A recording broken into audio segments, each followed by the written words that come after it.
Well, Hulu put something out. I think it was ABC that has this segment called Impact, and it came out the night that the sentence that we all found out about his sentencing, and it goes over the entire case, like from nuts to bolts, beginning to end, with everything that happened in chronological order.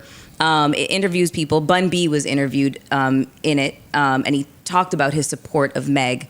And I feel like if there's people who have any questions, about what actually happened, what he was actually charged with, and why he was convicted of these charges, that would be something, that I would point people in the direction to watch, because it was really, really informative. And one of the takeaways that I got from that was, in the moment that whatever transpired in that car, Meg gets out of the car and her foot is clearly injured. You can see it from the helicopter. Her foot is bleeding and she's leaving like blood marks on the ground. And what she said was, in terms of why she did not give an honest account of what actually happened at the time, is because this happened in 2020 when BLM is in full movement and George Floyd has been murdered. Tensions were high between black people and law enforcement. They are surrounded by law enforcement. And so she has an enormous amount of fear that A, they might all get shot.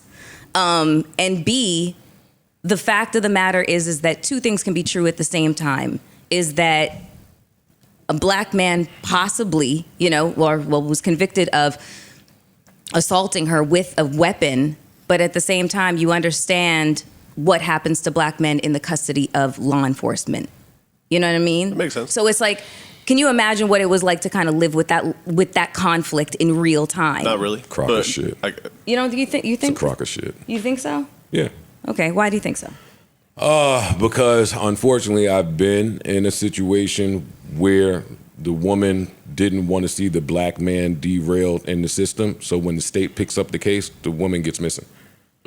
She doesn't go to court. She don't go to court. The woman don't take the stand, and then the case is over. Then there is no case. No, that don't necessarily make that a crock of shit, though. It could just be at that moment, I don't want to say these things. I'm giving you my opinion rather than have fact vomit right now. My opinion is, if you are sincere in your sentiment that you don't want to see a black man derailed by the system and the police, then you're not going to court. That's all I'm saying. What if it was, I don't want to see a black man possibly killed right here on the scene by police? Not necessarily derailed in your career and all of that type of shit. But we'll jam them up later. But what When it's safe to jam them up. But who thinks that? I'm right not mad at then and that. there? I'm not mad at that. I'm not exonerating Tory. He's played a large part in What I really think happened is. that night, I think that's I don't necessarily believe that part about, the police surrounding us, we all could have been shot. I think she really liked the nigga and was trying to hold it down. Okay. She really liked them. They liked each other. She was trying to hold it down. All three of them liked each other. And now the bullshit he starts doing is like, oh, now you playing? The Black Lives Matter shit is publicist fodder that somebody made up. Yes, that's what I believe. I will say, I feel like it's both things. I feel like there is care and there was care involved, but I think that the fear was real. And the only reason why I say that is because I've had my own experience with it, where I ended up with a bunch of those red dots and a SWAT team in front of me.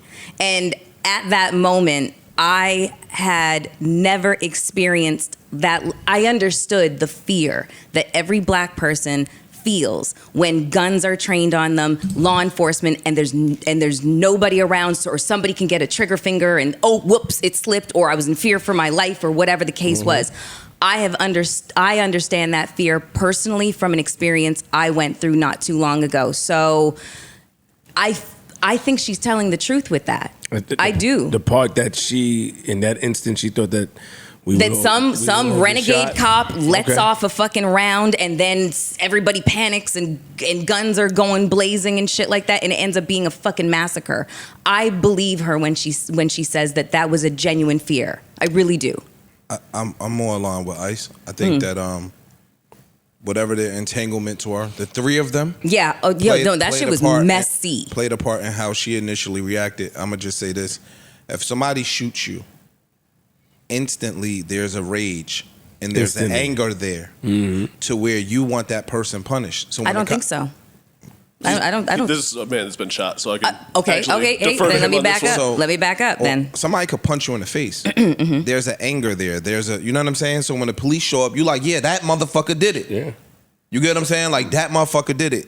I think that would have kicked in. I can't speak for them. I'm just saying I think that would have kicked in. I don't necessarily think you would have been thinking about his well-being right after he shot you. Your own well-being, yeah, maybe. Like if she and the girl Kelsey were in immediate danger, you might have been thinking about I mean, that. because but I don't- wasn't she backing up? But then Yes, they they got made- a car, we saw she it. backed up and all that Guys, stuff. This, So. this portion has been Yeah. unpacked Yeah. for We saw it. years on top of years Gotcha. on top of years.